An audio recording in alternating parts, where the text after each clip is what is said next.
আমি যখন 1:30 বাজে আপনাদের এই কর্মী সভায় উপস্থিত হয়েছি, আমার মনে হয় আমার আগে কোনো এইখানে কাউকে আমি দেখতে পাই নাই।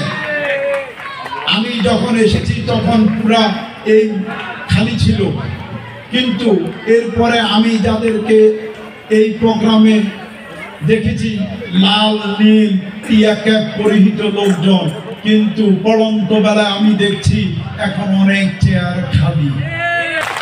প্রিয় নেতৃবৃন্দ, আমরা বাংলাদেশের ইতিহাসের স্বর্ণাক্ষরে লেখা থাকবে, একটি দেশের রাষ্ট্রপ্রধান থেকে মসজিদের মুয়াজ্জিন ইমাম সাহেব পর্যন্ত পালিয়ে গেছে।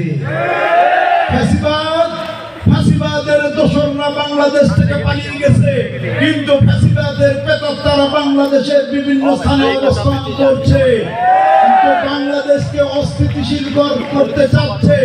আপনারা সকলে ঐক্যবদ্ধ হয়ে ফ্যাসিবাদের দোষরকে রুখে দিবেন। সংগ্রামী নেতৃবৃন্দ, 2014 সালের বিনা ভোটের নির্বাচন, 2018 সালে দিনের ভোট রাতে, আর 2024 সালে এই ফ্যাসিবাদের দোষররা ধ্বংস করে দিয়ে গেছে।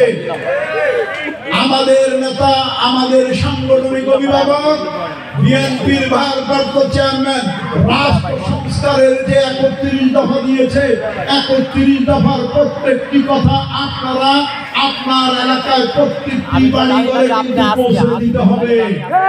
এই 31 দফা বাস্তবায়নের মাধ্যম দিয়ে বিএনপির ভারপ্রাপ্ত চেয়ারম্যান জনাব তারেক রহমান বলেছেন, 31 দফা বাস্তবায়ন হলেই বিএনপি পরিবারের প্রতি যে অন্যায় করা হয়েছে, জুলুম করেছে, তার প্রতিশোধ ওই 31 দফা বাস্তবায়নের মধ্যে দিয়েই প্রতিশোধ নেওয়া হয়ে যাবে।